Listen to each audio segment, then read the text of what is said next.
Hi, I'm Narina. 5 years ago, my parents sat me down, said they didn't recognize who I was, and told me to leave. They believed every lie my brother and sister made up about me, without a single question. That night, I walked out pregnant, with no money, no home, and no one.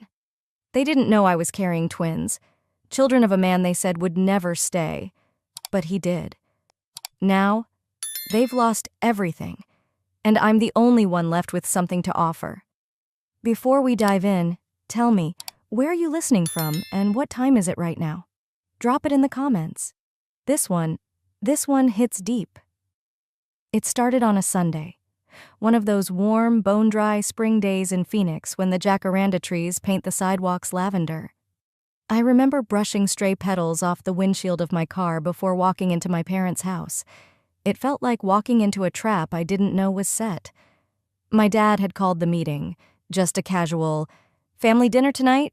Be here by 5" message. Nothing out of the ordinary. I thought maybe it had something to do with my graduate school applications, or Emrich's new job, or Zinnia's wedding planning. But when I walked in, no food was on the table.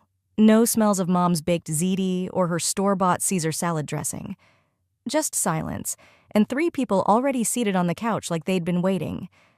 Dad didn't hug me. He didn't even stand. "You're late," he said. "Traffic on I-17, I offered, still half smiling, scanning the room for a clue. Mom stared down at her folded hands. Emrich was sitting smug, like he'd just aced a test he hadn't studied for. Zinnia looked away, but there was something rehearsed in the tilt of her jaw, like she'd practiced this moment in front of a mirror. "Narina," Dad said, "we need to talk, and we need you to sit down." That's when I knew something was wrong. I sat, stiff-backed, on the armchair closest to the window. The light behind me made their faces even harder to read. "You've been taking money," Emrich said, skipping any build-up. "From Mom and Dad's retirement account." I blinked. "What?" He slid a printed statement across the coffee table, a highlighted section circled in orange marker, a withdrawal. I started, but Dad raised a hand. Zinnia jumped in like she couldn't wait any longer. "And she's been seeing that married guy? You know, the one who works at Banner Hospital? She tried to sleep with my fiancé, too. He told me everything." I couldn't breathe. My hands gripped the fabric of my jeans. "Are you serious right now?" I looked at her, at all of them. "You think I would touch your fiancé, or steal from our parents?" "Don't lie, Narina," Mom said softly, eyes still down. "You've changed. We don't recognize who you've become." "No one asked me," I said, louder than I intended. "You're just sitting here, throwing out accusations like they're facts." "Enough," Dad said. "We had a long talk. We've made a decision." Then came the sentence that cracked the floor beneath me. "We're removing you from the family trust, and we think it's best you leave tonight." Leave. Tonight. I looked around the room, at the walls with our family photos, at the spot where I used to curl up and read next to the fireplace. It didn't feel like my home anymore. It felt like I was a stranger they couldn't wait to forget. "You have 1 hour," Emrich said. "1 hour?" I whispered. "We've already packed a bag," Zinnia added. "It's in the hallway." I stood up, feeling like I was floating outside my body. I walked past them, past my mother who didn't look at me, past Emrich and Zinnia who smirked like this was a performance well executed. On the way out, I caught Dad by the trash bin in the garage. He was tossing something in, my old family photo album. "Seriously?" I asked. He shrugged. "Figured you wouldn't need this where you're going." I didn't cry. Not then.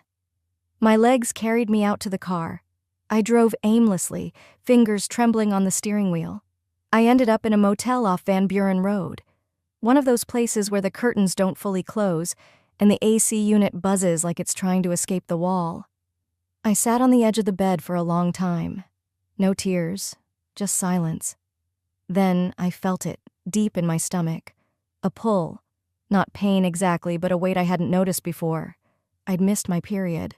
I got up, grabbed my purse, and walked 2 blocks to a gas station. Bought the test.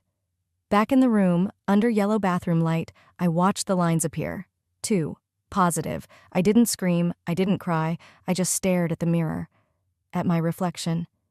"You're not alone," I said aloud. And then, almost without thinking, I whispered to the tiny life inside me, "You were the only truth they couldn't erase." The motel room smelled like bleach and old carpet. Outside, the neon vacancy sign buzzed faintly. I sat at the small table near the window, the pregnancy test box still open beside me. The mirror was across the room, but I didn't need to look again. The truth was already pulsing through me like a second heartbeat. I slid open the side pocket of my duffel bag and pulled out something I hadn't touched in years. My diary. Black leather cover, fraying at the edges, pages bent from being tucked away so long. It had survived dorm rooms, road trips, one minor flood, and now this. Exile. Funny, I never let them know it existed. I opened to a random page, then another.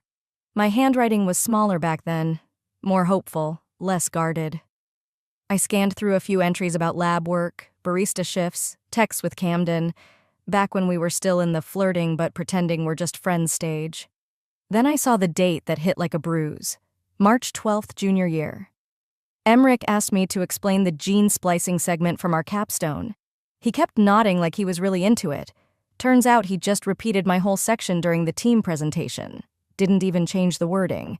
Professor emailed the group afterward and said Emmerich showed a leadership initiative. Dad printed it out and framed it. I slammed the book shut for a second. That memory still burned. I remembered how Mom clapped for him in the living room. "Your brother is finally stepping up," she said. I stood there, speechless, while he soaked in their pride with that grin that never reached his eyes. I opened the diary again, turned more pages. Zinnia. There she was, too. Always immaculate, always center stage. But it wasn't her spotlight that made her cruel. It was how she guarded it. Another entry. "Grandma let me wear her old pearl bracelet today. Zinnia saw it and said, 'That should be mine.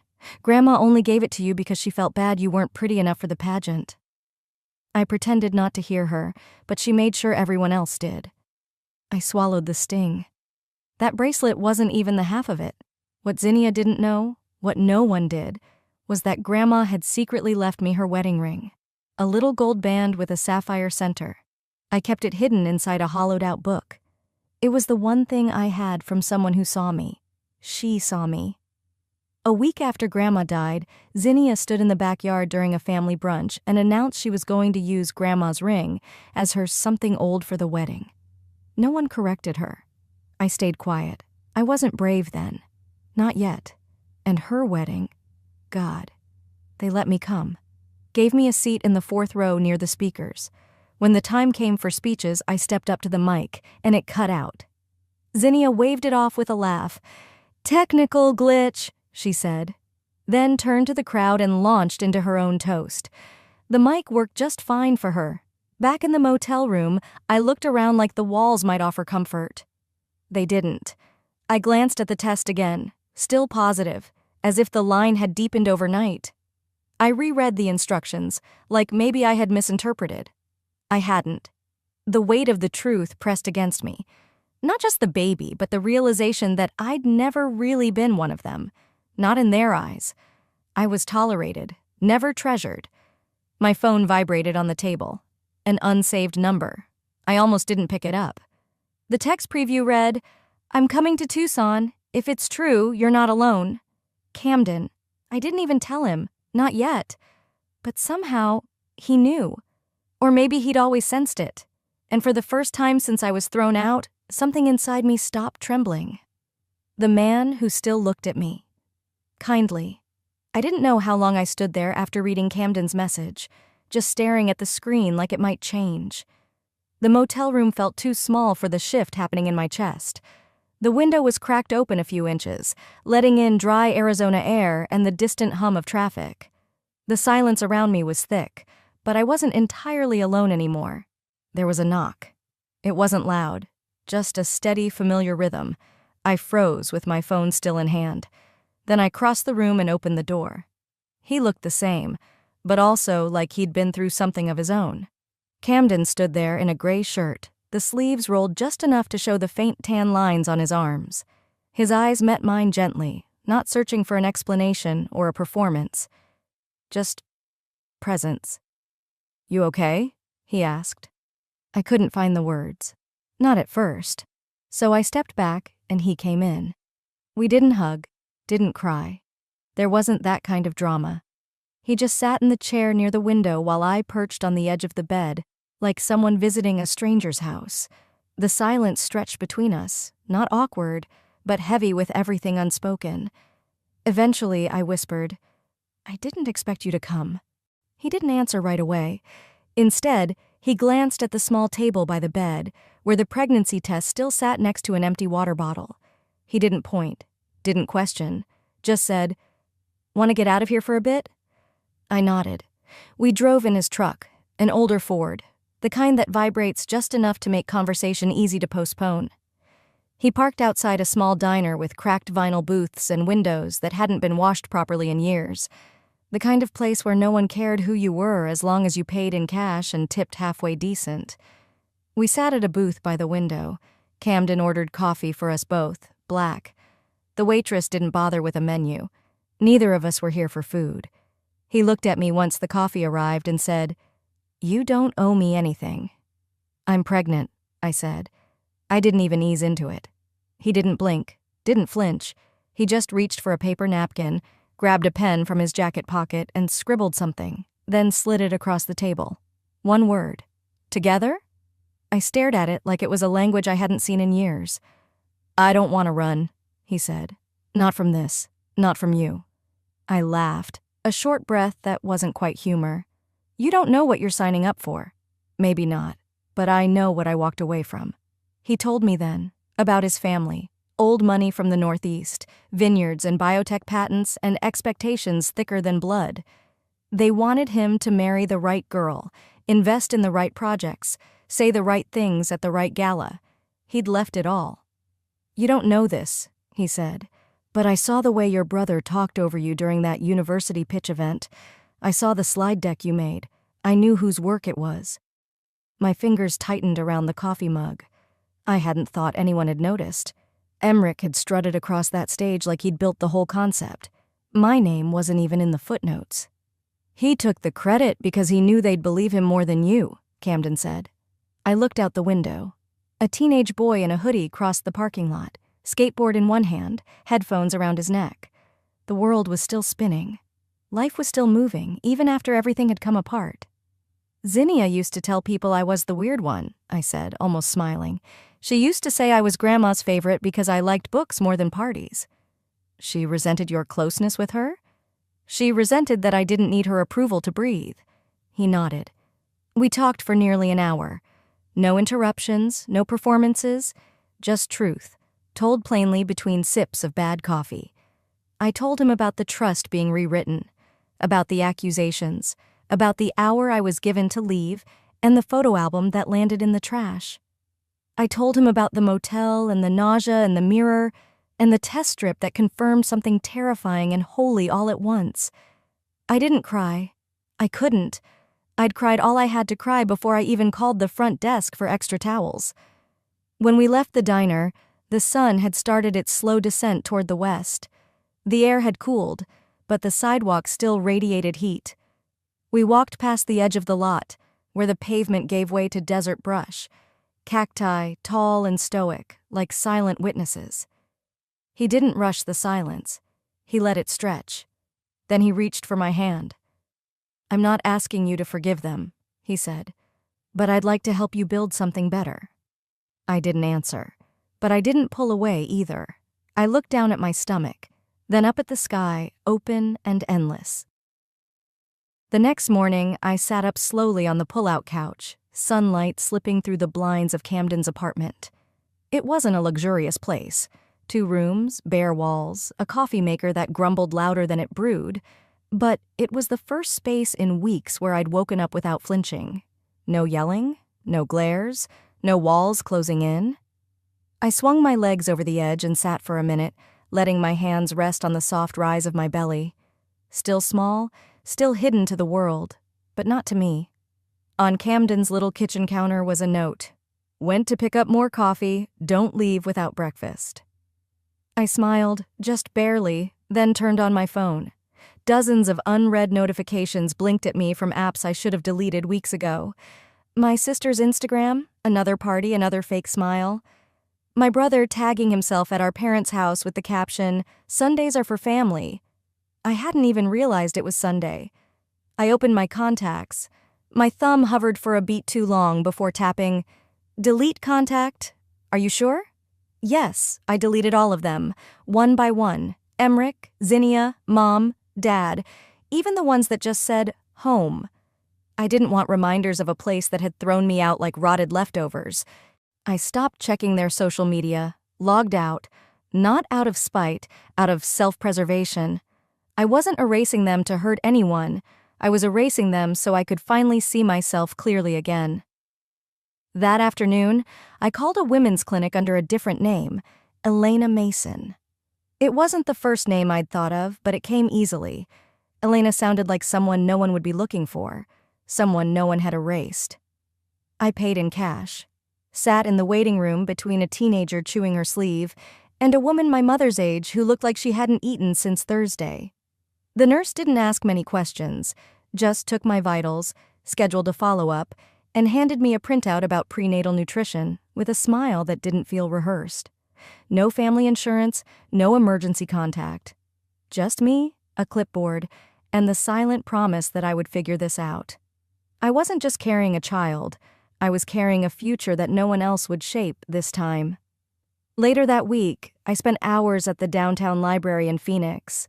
Not the glamorous part with coffee shops and murals, the older wing, where the computers still whirred and every desk wobbled just slightly to the left. I researched grant programs, legal frameworks, basic startup structures. I didn't know what I was doing, not completely, but I knew what I wanted, to build a biotech company based on the thesis that Emmerich had once pitched as his own. This time my name would be on every page. Camden never hovered. He didn't offer to fix things. He just made sure I ate, brought me backup pens, and sometimes sat in the corner reading quietly while I worked. We didn't talk about his family, not really. But one evening, over takeout and soft jazz playing from his phone, he said, "They tried to build me in their image. I'd rather help someone build something real." That night we made a quiet pact. No going back, no calling them, no hoping they'd come around. I think that's what love looks like sometimes. Not grand gestures, just knowing when to stay out of someone's way and still be nearby. I filed for the LLC under the name Sawline Bio. It was simple. It stood for Saul as in son and line, like lineage, only now the line would begin with me. 3 days later, my phone buzzed. It was a voicemail from a number I didn't recognize. I pressed play, my breath already catching, more from reflex than fear. My mother's voice came through, clipped and cold. "If you're still alive somewhere, stay gone. Zinnia's pregnant now. We don't need your drama." That was it. No greeting, no goodbye. I didn't cry. I saved the voicemail and filed it under a folder labeled Proof. Not for legal use, just to remind myself. So that years from now, if I ever doubted whether walking away had been right, I could play it once and remember exactly what I'd left behind. That evening, I signed the final registration forms online for Sawline Bio. It wasn't revenge, it was rebirth. The ink had barely dried on the registration papers when I found myself under fluorescent lights, seated between strangers with laptops and investor lanyards. The co-working space was modern, all polished concrete and reclaimed wood, filled with startup energy, loud, caffeinated, confident. I didn't quite belong, not yet, but I showed up anyway. I'd borrowed a navy dress that still fit around my belly and brushed my hair back in a low bun, hoping the quiet force behind my words would speak louder than the shape of my body. The pitch went fine, sharp, clear, rehearsed. I'd practiced in the mirror, in my sleep, in the bathroom stalls between bouts of nausea. I'd written and rewritten every line of the product roadmap. My numbers weren't just good, they were airtight.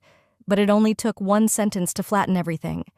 An older man, slick gray hair, tailored blazer, advisor tag clipped neatly to his collar, tilted his head after I finished speaking.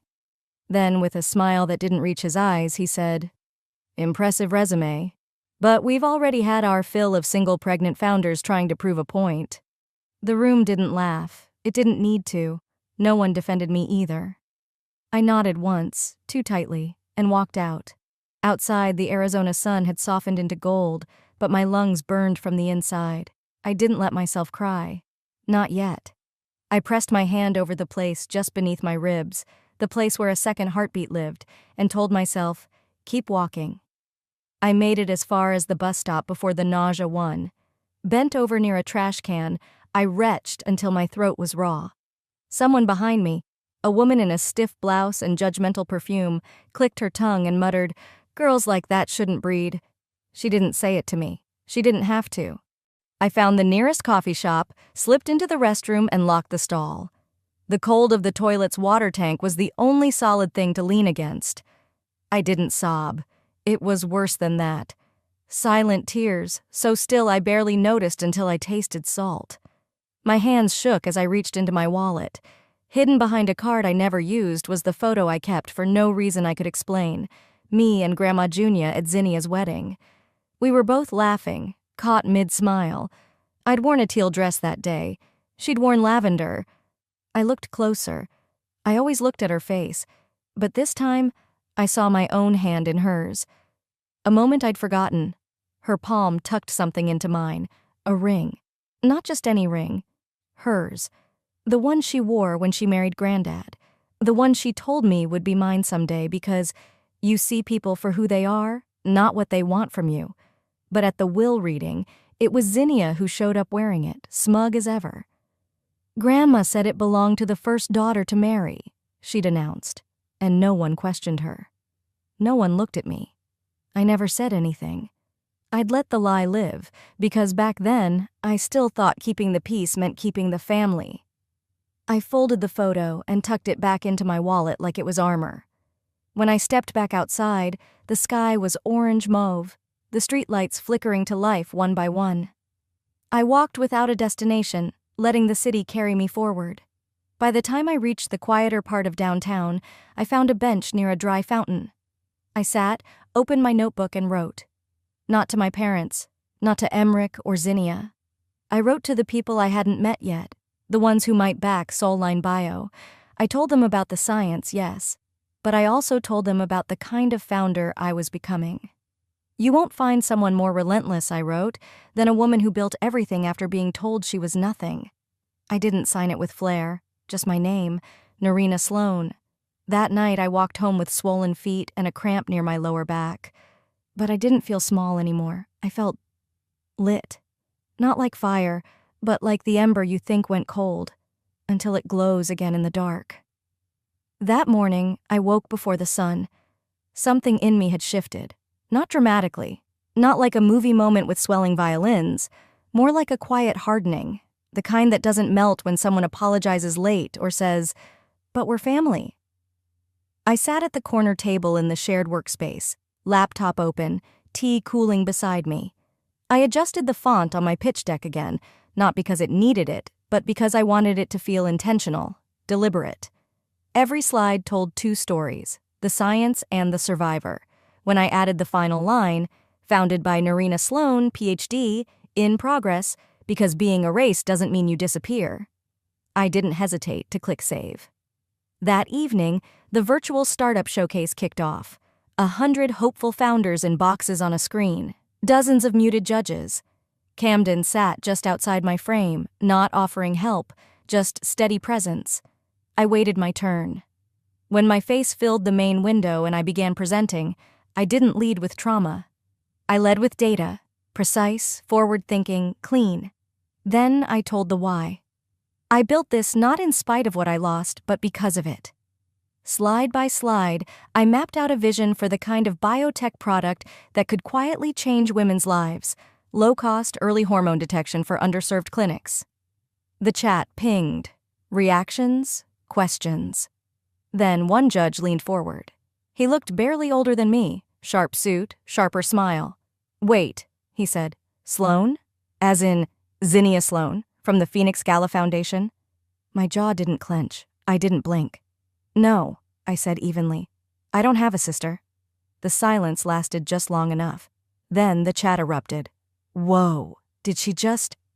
Damn. Camden's text arrived a beat later. That was a mic drop moment. I closed the call 5 minutes later with a polite nod and a thank you.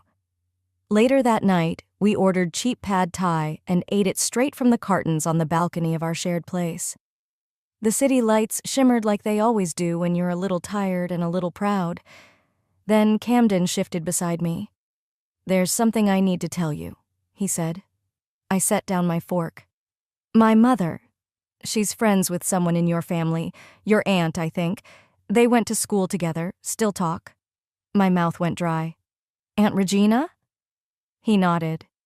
"She's the one who told my mom about the mess with you, back before I knew any of this. And you didn't think to mention that? I didn't want to lose you." It was a stupid answer. Honest, maybe, but still stupid. I didn't raise my voice. I just stood up, took a breath, and said, "No lies. No alliances with ghosts from my past. If I move forward, it's clean." He didn't defend himself. He just nodded, pulled out his phone, and one by one, deleted every contact tied to that part of his world. I watched him do it. Then I sat back down. The next afternoon, my inbox pinged. A subject line. Initial funding saw line bio. It wasn't $1 million. It was $25,000. But it was from someone who'd watched the pitch and wrote, "Your conviction is unforgettable. I'd bet on that kind of clarity." I stared at the email until it blurred. Not from tears, just disbelief. Then I printed the check, walked to the rooftop of the co-working space, and let the dry Phoenix wind slap my cheeks awake. Below, glowing off the side of a building, a billboard flickered. Zinnia's face smiled beside a slogan about women's empowerment and charitable futures. It was a lie, just another image she wore better than truth. I folded the check in half, slid it into my blazer pocket, and whispered, "You can't erase what I've built just because you screamed louder first." By the time my company had a name, I no longer needed theirs. Phoenix Biotech wasn't flashy. It wasn't the kind of name you bragged about at a gala. But it was mine. Every single part of it had been built on ground I scraped with my own hands. And that morning, I zipped up my blazer over my growing belly and stepped out into the sunlit morning, not as someone's daughter, not as someone's sister, but as a founder. The Regional Medical Innovations Conference was being held at a swanky downtown hotel, the kind with marbled floors and triple-shot lattes that cost more than a lunch. Camden parked a few blocks down so I could walk in alone. It wasn't about dramatics. It was about reclaiming the space my name had once been erased from. But nothing prepared me for what I saw. Right outside the main conference hall stood a 10-foot-tall banner, silk-printed and perfectly lit, that read, "Women Leading the Future of Health, sponsored by the Zinnia Sloan Foundation." And right there, front and center, was Zinnia's face, head tilted slightly, eyes modest, arms crossed like she knew exactly how to pose for legacy. Below that, quotes. Words pulled, word for word, from my thesis abstract. No attribution, no footnote, no mention of Phoenix Biotech. I stood still long enough that someone brushed past me and muttered, "You okay?" I wasn't, but I nodded. The moderator called the next name on the mic, mine. I walked past that banner without touching it, without looking back. Inside, the panel sat neatly arranged on stage. Zinnia was absent, of course. She only lent her face, never her presence, unless there was applause waiting. As I stepped up to the lectern, the room hushed. I clicked the remote. Slide 1. Data charts. Hormonal response mapped over trimesters. Slide 2. Underserved patient response rates in rural clinics. Slide 3. A photo. My hands cradling my stomach. A sticky note on the mirror that read, "You're not invisible. They just can't see what you're building yet." I took a breath. Then I spoke. "I wasn't invited to this panel," I said, steady. "But I built the science you're funding. Not with a dynasty. Not with a PR firm. With a body no one believed could lead, and a voice they tried to drown in family shame." No one moved. I ended with the final slide. A time-stamped email thread showing the first draft of my thesis, years before the foundation was created. Then I stepped down. Camden met me at the foot of the stage, phone in hand. He'd been recording, already uploading, already captioned, "The right twin built it." The tag caught like dry brush fire. My inbox began to fill before I even reached the parking garage. We made it to the car just as the sun dipped low, that kind of gold that makes everything feel warm even when your stomach is turning. Until I saw the windshield, spray paint in red, "Backstabber, Trash Mom, Shame to the Name." I stood there, not stunned, just still. Camden rushed forward, cursing under his breath, but I walked calmly to the driver's side. There, under the windshield wiper, was an envelope with my name in perfect cursive. Inside, a cease and desist letter, accusing me of defamation, demanding takedown of all posts, threatening to sue. At the bottom, Zinnia's signature. Camden's face flushed with fury. "Do you want me to call the police?" I didn't answer. I reached into my bag and pulled out a folder, thicker than hers, heavier. Inside, screenshots of time-stamped research files, email threads with advisors, grant receipts, statements from lab assistants, copies of old mentorship logs, all with her name falsely attached to my work. I closed the folder slowly, tucking it under my arm. "Let her try," I said. "Let her swing first." I turned to Camden and smiled, soft but sharp, because I brought the fire this time. The lawsuit was already drafted. I just hadn't hit send. Until now. And once I did, everything moved faster than I could have imagined. The silence between me and my family became legal paperwork. The ache in my chest became evidence. The sleepless nights, depositions. I arrived at the Phoenix courthouse early that morning. The air was dry, the sky clear in a way that made everything feel sharper. I wore the navy blazer my mother once said made me look too masculine for a daughter. I smiled while buttoning it that morning. She was right. It wasn't feminine. It was formidable. Inside the courtroom, the lights buzzed, the benches filled with quiet murmurs and the squeak of legal pads flipping open. Camden sat 2 rows behind me, no tie, just presence. That was enough. My attorney, a woman named Renee who had the calm fury of someone who'd clawed her way through decades of boardrooms, leaned over and said, "You ready to let this breathe?" I nodded once. Then the first bomb dropped. "Your Honor," Renee began, "we're not just bringing forward intellectual property theft. We have testimony from a former NIH grant officer confirming that Zinnia Sloan used proprietary research, authored by Narina Sloan, to secure both federal funding and nonprofit status." You could hear the air leave the room. The judge, a sharp woman with tightly coiled hair and a sharper gaze, didn't blink. "Proceed." And just then, the doors opened. Zinnia entered wearing a cream-sheath dress and sunglasses that didn't match the fluorescent lights. Her heels clicked slowly as if she were still on a stage. When her eyes met Camden's seated form behind me, her jaw locked. She hadn't expected him to stand by me. That was her mistake. Zinnia's legal team, all polished teeth and performative civility, tried their angle. "This is a tragic misunderstanding among family," one of them said. "Grief, sibling rivalry, confusion over academic boundaries." I stood. The courtroom grew quiet again. "I'd like to submit additional evidence," I said. My voice didn't shake. I walked up to the bench, pulled a small USB from my purse, and handed it to the clerk. "Audio files," I explained. "Conversations recorded outside my old bedroom. I had no idea they were being said loud enough to capture, but they were." The judge raised an eyebrow. "And what do these recordings contain, Miss Sloan?" My mother, my sister, my aunt, all discussing how to cut me out, because I was too stubborn to control. I didn't cry. I didn't need to. I saw it ripple through the room, the unease, the shock. And in a strange, quiet flash, my mind pulled me backward. A younger me, sitting cross-legged on my childhood bed, the sound of laughter from the hallway. I remember freezing, hearing my mother say, "She's not smart, she's just difficult, like her father." That night, I'd curled into the smallest shape I could manage. But here, in this room, I stood tall. The judge took a long breath and nodded to the bailiff. "We'll recess to review the submitted recordings. In the meantime, I am granting a temporary injunction. Miss Zinnia Sloan is barred from representing or financially benefiting from any material related to Phoenix Biotech, its subsidiaries, or any derivative works tied to the plaintiff's graduate research." There it was.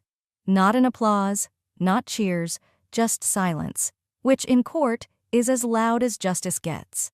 As the crowd filed out, Zinnia looked around for someone, anyone to walk out with her. Our parents sat on the opposite side of the room. My father looked down at his folded hands. My mother stared blankly ahead. They didn't move. Zinnia stood there, alone in a sea of whispers and camera flashes. Reporters surged toward me as I stepped into the sunlight outside. Microphones, lenses, questions. One voice broke through, sharp and clear. "Miss Sloan, is there anything you'd like to say to your family?" I paused just long enough for the hush to spread again. Then I said, "No, I already did. In court." I didn't go home to celebrate. I went back to the lab, with my children asleep beside me. The space smelled faintly of ethanol and fresh paper. The overhead lights were dimmed, save for the desk lamp by the culture station. Leo and Leora lay curled in matching blankets I kept tucked under my bench, their soft breaths rising in rhythm. One tiny foot had escaped, dangling over the edge of a cushion. I gently nudged it back under the quilt and kissed the crown of Leora's head.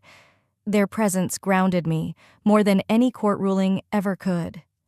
My phone buzzed softly on the counter.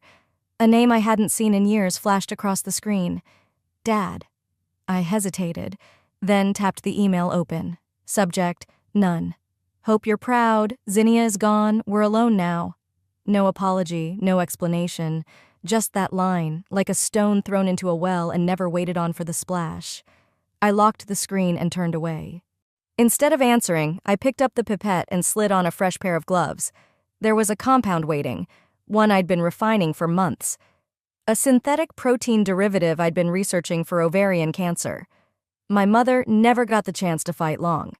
The diagnosis had come too late, and the silence between us made the clock move faster than it already did.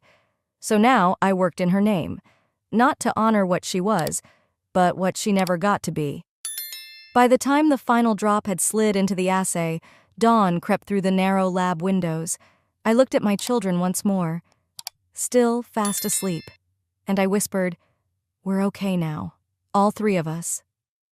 The sun warmed the soil under my nails as I dug. Camden was in the background, installing a small wooden swing from the pergola beam.